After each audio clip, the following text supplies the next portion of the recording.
안녕하십니까. 성경나팔TV 여러분을 뵙게 돼서 반갑습니다.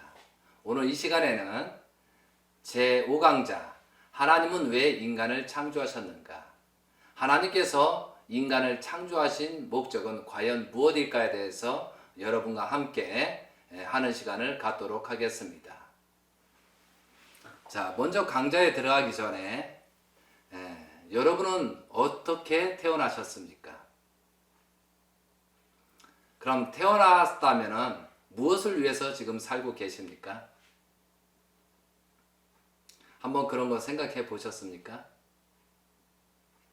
인생은 무엇을 위해서 살고 계십니까?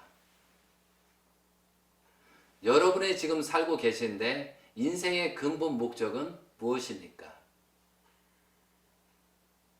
혹시 자녀들이 아들, 딸들이 물어보면은 여러분은 어떻게 대답하시겠습니까? 그러면 우리가 행복해지고 싶은 마음이 있는데 어떠한 생활을 해야 행복해질 수 있죠? 그리고 지금 많은 사람의 궁금증이 뭐냐면 우리가 지상 생활을 하다가 육신을 벗고 나면은 사후의 세계에 있을까 없을까? 사후의 세계가 없다고 하면 뭐 그런 데로 사도 되겠지만 사후의 세계가 실질적으로 있다면 여러분의 삶을 많이 바뀔 것입니다. 저는 지식적으로도 영계의 사후의 세계에 있는 것을 확실히 알고 있습니다. 그리고 영적인 감으로도 그것을 느낄 수가 있습니다. 그렇기 때문에 지금 인생사를 좀 조심 있게 신중하게 살고 있습니다. 한번 죽었던 사람들은 돌아오지 않기 때문에 그렇습니다. 언젠가는 사람은 흙으로 돌아가고 육신을 벗고 이 영혼이 남는 세계, 영혼이 생활하는, 영혼이 어떤 마음이 생활하는 것이 사후의 세계라고 볼 수가 있습니다. 그리고 많은 사람이 천국과 지옥을 논하고 있습니다. 그러면 여러분들께서는 지금 막상 영계로 간다고 하면은 지옥에 갈까요? 천국에 갈까요? 쉽지 않은 대답을 하겠죠. 그래서 인간의 근본 목적이 무엇이냐? 그러기 알기 위해서는 하나님께서 인간을 왜 창조했는가? 그 목적성을 모르고서는 결코 참다운 생활을 할 수 없다는 결론을 짓고 강의를 시작하도록 하겠습니다. 성경에 보게 되면은 창세기 1장 27절입니다. 여러분도 같이 한번 성경을 놓고 보시겠습니다. 창세기 1장 27절입니다. 하나님이 자기 형상고 하나님의 형상대로 사람을 창조하시되 남자와 여자를 창조하시고 라고 되어 있습니다. 그리고 창세기 1장 28절에 보면 하나님이 그들에게 복을 주시며 하나님이 그들에게 이르시되 생육하고 번성하여 땅을 충만하라. 땅을 정복하라. 바다와 물고기와 하늘의 새와 땅에 움직이는 모든 생물을 다스리라 하셨습니다. 그런데 우리가 창세기를 보면 창조 과정에 보면은 많은 동물이나 식물이나 물고기나 짐승이나 가축을 지으시고 생육하고 번성하라라고 하나님께서 하셨습니다. 그런데 수많은 동물과 수많은 가축들, 그 다음에 물고기든 종류대로 창조하셨습니다. 그리고 맨 나중에 인간을 창조하셨거든요. 그런데 왜 하나님께서는 인간에게 정복하라, 다스리라는 그런 권한, 특권을 주셨을까요? 그것이 하나님의 형상대로 그 주인인 아들, 딸로 창조했기 때문에 그렇습니다. 그러면 여기서 하나님께서 왜 사람을 지으셨을까요? 왜 하나님을 만들었을까? 하나님께서 인간을 만들었을까요? 어떻게 보면 고달프잖아요? 그렇지만 하나님께서도 사랑 때문에 인간을 만들었다 이거죠. 그리고 하나님께서는 그 사랑을 하기 위해서 사랑의 대상을 인간을 창조하시고 인간을 아들, 딸로 만드는 것입니다. 그렇다고 해서 현재의 많은 사람들이 불행한 모습을 보고 있는데 이 불행하기 위해서 사람과 이 만물들을 창조하신 이유는 결코 아니겠죠. 그런데 우리는 창세기를 보면은 아담과 하와가 타락으로 말미암아 타락성 근성에서 많은 세상이 하나님 뜻대로 살지 못하는 것을 지금 나타나고 있는 현상이죠. 그래서 나중에 후 아담 예수님께서 오셔서 이 땅을 많이 거듭날 수 있고 또한 세상을 온전하게 만들고 펼쳐 싣고 또한 나중에는 또한 재림하셔서 재림 약속하시고 온 땅을 또 치리할 때를 우리는 기다리고 있습니다. 본래 인간이 태어나기를 어디서부터 태어났느냐? 이것은 우리가 궁금하잖아요. 그러면 하나님의 사랑서부터 시작했습니다. 그래서 사랑 때문에 태어난 것입니다. 그래서 하나님의 모든 형성은 사랑이 기원이 되게 했습니다. 창조의 시작은 하나님의 마음에 사랑이 싹트기 시작해서부터 생명이 시작했고 그 생명이 사랑으로부터 시작했기 때문에 결과도 사랑으로 되어야 되겠습니다. 그러면 하나님께서 필요한 것이 무엇이냐 이거죠. 하나님께서 뭘 부족한 게 있어요? 그런데 사랑을 위해서 사랑의 상대인 사람을 지으신 것입니다. 아무리 하나님의 사랑을 갖고 있다 하더라도 사랑할 대상이 없으면 사랑을 느끼지를 못하는 거거든요. 혼자의 사람보다 상대적인 관계에서 더 큰 사랑을 느끼는 것입니다. 그래서 사랑은 혼자 할 수 없는 것입니다. 서로 대상이 없으면 사랑이 성립되지 않는 겁니다. 그렇기 때문에 하나님도 어떤 사랑의 대상이 필요하기 때문에 하나님의 형상대로 닮은 인간을 창조했다라고 볼 수가 있습니다. 그러면 하나님은 사랑을 어떻게 지으셨을까요? 온 만물을 지으시고 나서 그 만물의 주인공으로 인간의 시조 아담과 하와를 에덴 동산에 지어 놓으셨습니다.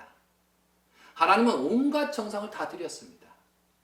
심혈과 그 다음에 당신의 생명의 모든 것을 투입하시고 사랑과 애정을 전부 다 퍼부어서 지으신 것입니다. 하나님은 이렇게 자신의 전체를 투입해서 뭘 하자는 거예요? 우주의 사랑의 핵을 설정하려는 것입니다. 그것이 하나님의 창조 이상이라는 것이죠. 하나님의 형상을 닮은 아담과 하와 사람을 만들어서 우주의 핵심적으로 많은 것을 주관하기를 원하고 그것을 관리하도록 창조하신 것이다 이거죠. 그럼 우리 인간사에 우리가 자녀를 낳아도 자녀들이 성숙해서 모든 것을 주관하면서 하나님의 뜻대로 살아가는 걸 원하는 것처럼 부자지 관계하고 하나님의 관계는 똑같다라고 볼 수가 있습니다.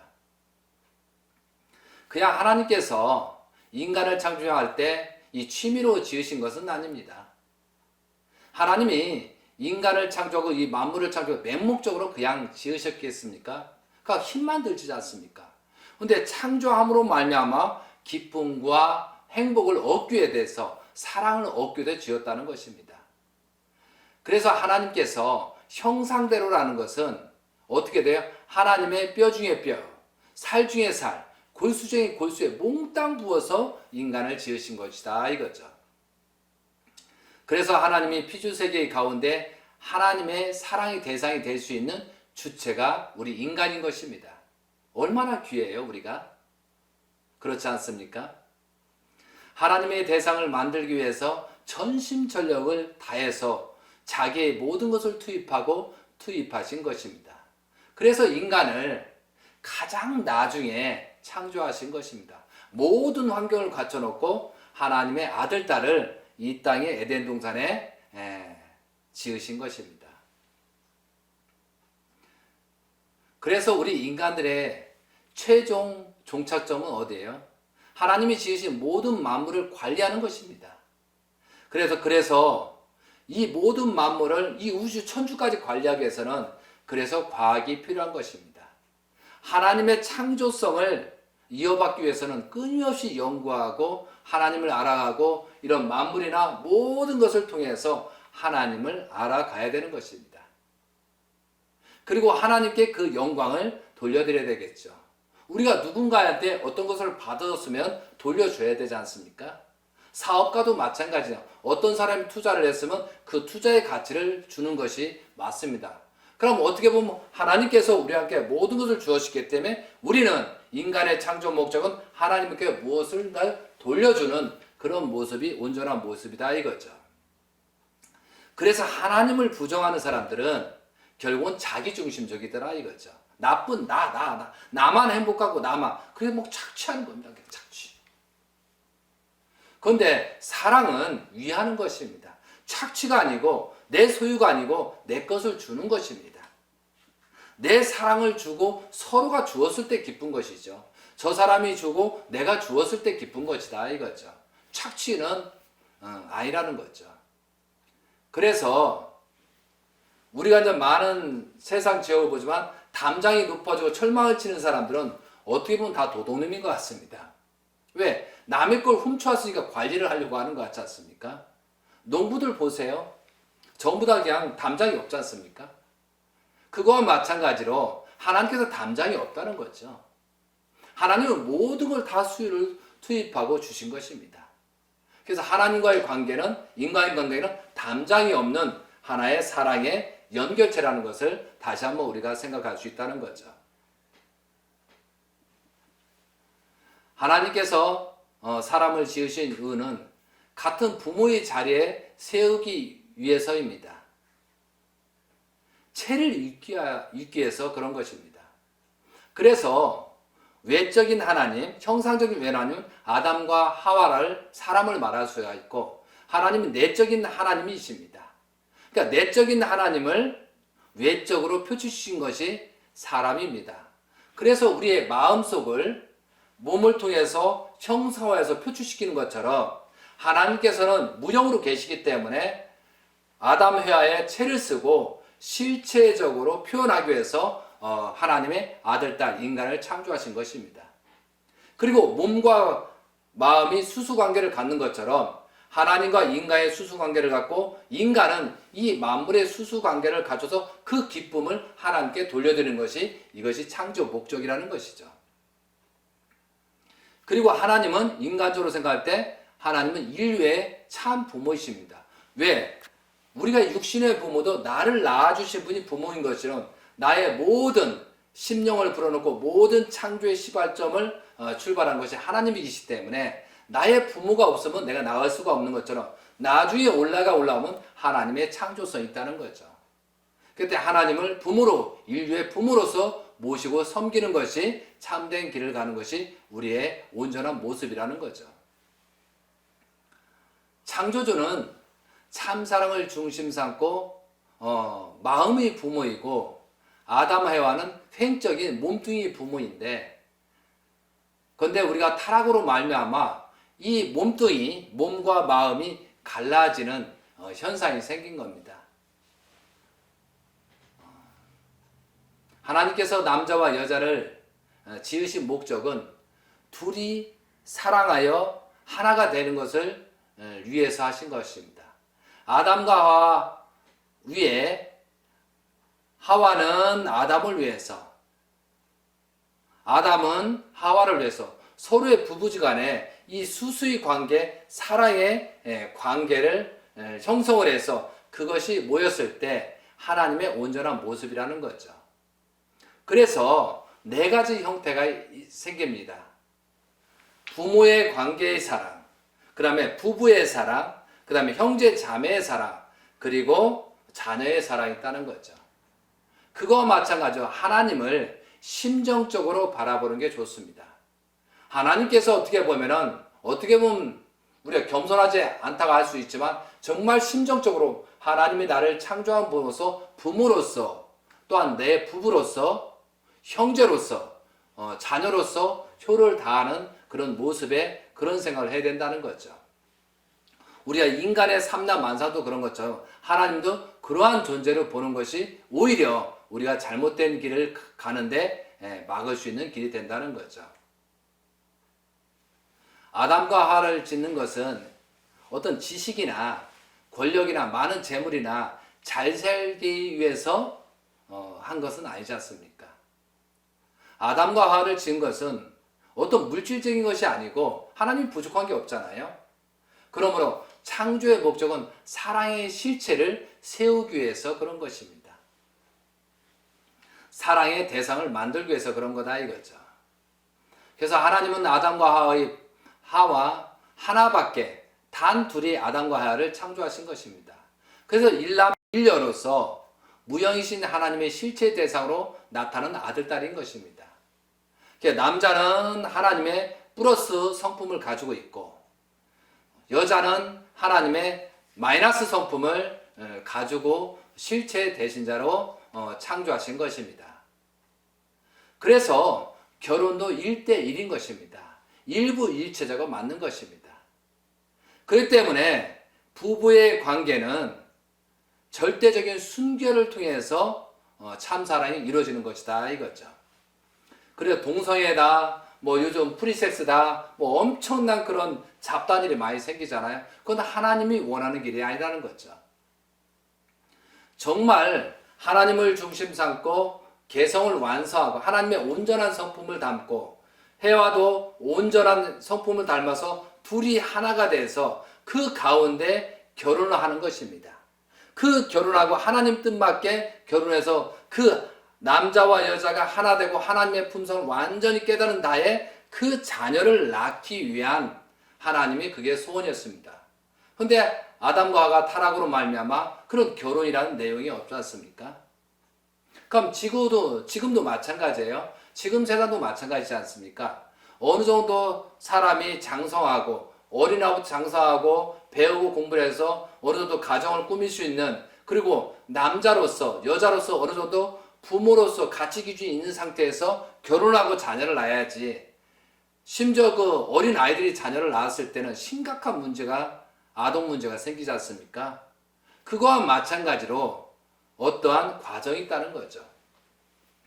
그리고 하나님께서 아담과 하와를 창조할 때, 그죠? 바로 장성한 자로 창조했겠느냐 이거였죠. 지금 아담과 하와의 그 시대나 지금이나 똑같다는 거죠. 지금부터 어린 아이부터 아기부터 성장 과정에서 어느 단계에서 하나님의 축복을 주려야 했다는 것을 우리는 알아야 된다 이거죠. 이 내용, 구체적인 내용은 다음 시간에 설명을 드리도록 하겠습니다. 그래서 아담의 몸으로서 무형의 하나님의 체를 쓰기 위해서 인간을 창조하신 것입니다. 그리고 하나님의 만인의 아버지로서 부모로서 계시기 위해서 인간을 창조했다라고 볼 수 있습니다. 그리고 아담 해와를 통해서 체를 입어야 됩니다. 사랑은 어떤 자극을 통해서 있잖아요. 그 진동적인 충격이 오는 거예요. 어떤 자극이 있어야 된다는 거죠. 무형으로 계실 때와 실체를 쓸 때가 다르다는 거죠. 그럴 때 어떤 진동과 그 자극을 통하기 위해서 아담과 하와를 창조하고 그 진동을 느끼고 그 깊은 사랑을 느끼고자 인간을 창조했다라는 거죠. 그래서 아담과 하와의 체를 통해서 형상적인 실체를 찾자는 것이 하나님의 근본 목적이다 이거죠. 왜? 하나님은 체가 없기 때문에 인간을 통해서 어떤 형상의 모형을 갖고 싶어 하는 것이 하나님의 창조 목적이라는 거죠. 그래서 결론적으로 하나님의 최후의 창조 목적은 뭐냐? 체를 쓰는 것이었습니다. 그래서 우리가 인간이 해야 될 일은 하나님의 모든 온전한 마음과 심성을 닮아서 하나님 뜻대로 살아가는 것이 하나님의 창조 목적이고 우리가 해야 될 사명이고, 우리가 하나님과 영계에 계신 또 무형으로 계신 하나님께 찬양과 기쁨을 올리는 것이 우리의 창조 목적이라는 거죠. 그래서 하나님은 사랑을 완성하기 위해서 창조하신 것입니다. 인간의 마음이 하나님이 안전하게 모실 수 있는 창고인 것입니다. 그래서 하나님의 마음을 온전하게 넣기 위해서 인간을 심오하게 만든 것입니다. 그리고 개성 진리체를 주신 것입니다. 무조건 지시에 움직이는 것 자체가 인간에게 자율권을 주셨다는 거죠. 그렇기 때문에 인간은 자유와 책임으로서 그것을 하나님의 모든 품성을 닮아서 그 자유 속에서 책임이 있게 살아가야 된다는 것이죠. 무형의 하나님이 실체의 세계를 주관하기 위해서 실체의 몸이 있어야 하기 때문에 창조하신 것입니다. 그래서 인간의 창조 목적은 다시 말씀드리면 사랑의 이상을 성사시키기 위해서고, 무형의 하나님이 형상을 쓰고 나타나기 위해서 인간을 창조하신 것입니다. 그리고 사랑을 나눠주기 위해서 형체가 필요한 것입니다. 하나님은 사랑을 같이 하기 위해서 천지를 창조하신 것입니다. 어떻게 보면 하나님은 인격적인 신이십니다. 인격적인 신이 최고로 원하는 것이 사랑이기 때문에 그 사랑의 대상으로 우리 인간을 지었습니다. 그래서 우리가 결론적으로 말씀드리면 하나님의 창조 목적은 보이지 아니하는 하나님의 형상대로 사람을 창조하셨기 때문에, 그러므로 형상대로란 것은 사람을 보면은 하나님이 보이지 않는 것을 보이도록 창조하신 것입니다. 그래서 하나님의 자녀로 창조하신 것입니다. 그래서 우리가 인간의 삶에 있어서 저 사람을 보면은 불쾌하고 도망가고 싶은 사람이 있는가 하면은 저 사람을 보고 가까이 가고 싶고 사랑하고 싶고 그런 사람도 있습니다. 우리가 전철이나 많은 길거리에 보면 그런 걸 느끼지 않습니까? 그럼 하나님 또한도 우리 인간을 봤을 때 좋은 모습으로 보여야 될 것이 인간의 책임이라고 봐야 되겠죠. 그리고 우리가 하나님의 품성을 닮고 많은 사람들과 나를 위하는 게 아니고 위의 삶을 살아가야 된다는 거죠. 그래서 서로가 주고받고 하는 그런 수수적인 관계에서 살아갔을 때 기쁘지 않습니까? 우리가 자녀를 낳았을 때 그 자녀들이 서로 형제들이 싸우지 않고 수수 관계를 가지면서 조화롭게 정으로서 살아가는 걸 원하잖아요. 그거와 마찬가지로 하나님께서도 많은 사람과 사람들끼리 살아가기를 원하고 있죠. 그리고 우리가 수많은 사람을 보세요. 여러 사람을 보지만 전부 다 얼굴이 다릅니다. 전부 다 성격이 다릅니다. 전부 다가 인격이 다르고 모든 과정이 다릅니다. 그것처럼 하나님은 그 개체에다가 하나님의 절대적인 개성을 집어넣었다는 거죠. 그렇기 때문에 우리는 인간과 인간을 전부 다 하나님의 실체의 대상이기 때문에 사랑하고 존경해야 된다는 거죠.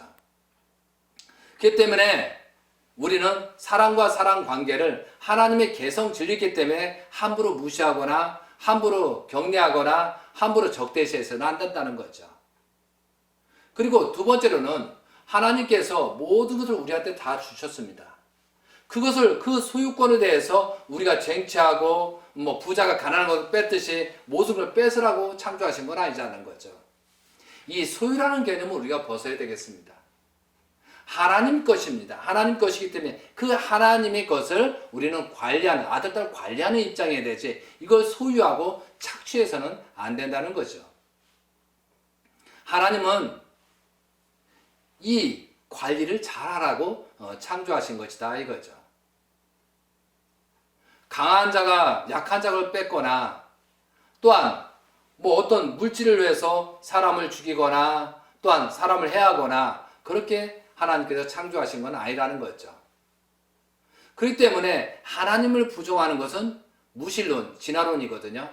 그럼 진화론은 강자가 약한 자를 취하는 또는 호랑이나 사자나 어떤 동물의 피라미드 구조 형태를 가지고 있다는 거죠. 그러니까 진화론은 심각한 문제가 있다는 거죠. 인간의 존엄성, 인간의 가치보다는 노동 가치서를 주장하기 때문에 이 심각한 결론이 나옵니다. 사람을 동물 취급하는 겁니다. 하나의 동물로서 간주한다는 거죠. 그러니까 하나님의 사랑을 느끼지 못하니까 그런 감성이 가질 수밖에 없는 거죠. 그렇기 때문에 하나님에 대한 그런 절대적인 그런 기준이 있어야 우리가 하나님의 뜻대로 하나님의 온전한 창조 목적도 기쁨과 영광을 누릴 수 있게끔 살아갈 수 있다는 거죠. 그리고 사랑에는 말입니다. 절대적인 원리적인 질서가 있습니다.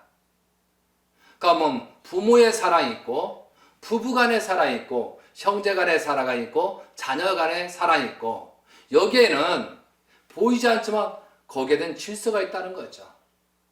사랑을 절대 훔치는 사랑을 해서는 안 된다는 거죠. 사랑을 주는 사랑 그리고 무조건 주는 사랑도 문제가 있는 거죠.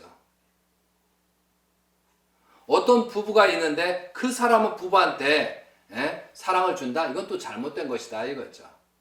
그건 어떤 규칙이 사랑에도 질서가 있습니다. 무조건 사랑은 말이 안 되는 것이다 이거죠. 그래서 하나님의 형상대로 아들, 딸을 창조하시고 축복을 받은 우리는 태어난 것입니다. 그래서 하나님의 영광을 하나님께 돌려드려야 될 것이 우리가 해야 될 책임입니다. 그럼 하나님을 기쁘고 행복하게 참된 인간의 모습으로 살아가야 될 책임이 우리에게 있는 것입니다. 그래서 모든 만물을 하나님께서 창조하신 것입니다. 모든 것이 소유의 개념에서 벗어야 되겠습니다. 그래서 참다운 인간의 자세는 어떤 겁니까? 하나님의 육신의 부모 이상으로 생각할 줄 알아야 되겠습니다. 하나님께서 복 달라고 자녀를 낳은 것은 아니잖아요. 그런데 자녀 중에 철없는 자녀가 있습니다. 그 어린아이들, 철이 없는 자녀들은 뭐 달라, 뭘 해달라 그렇게 달라 소리가 많지 않습니까? 그런데 장성한 자녀들은 그 부모의 마음을 알고 무엇인가 투입하고 부모를 복양하고 부모한테 돌려줄 줄 안다는 거죠.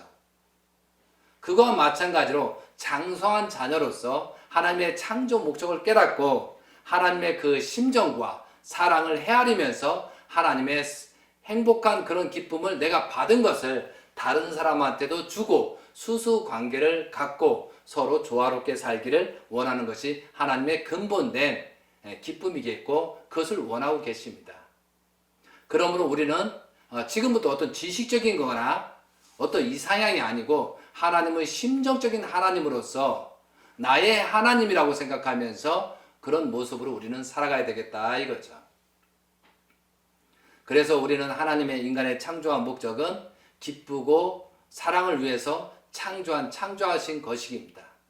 그래서 우리는 부자지 관계를 많이 생각해야 되겠습니다. 그래서 성경 나팔 TV는 하나님을 경외하고 이웃을 사랑하자 하는 것입니다. 그래서 우리는 하나님의 그 창조성을 다시 생각하면서 온전한 하나님의 뜻, 하나님의 심성, 하나님의 그 창조의 목적으로 살아가는 여러분이 되셨으면 좋겠습니다. 그래서 오늘은 하나님에 대해서 왜 인간을 창조했는가를 설명하는 시간이 되었습니다. 다음 시간에는 하나님이 창조한 아담 에와는 첫 사람인지 아니면 택한 사람인지 성경을 중심 삼고 말씀을 드리도록 하겠습니다.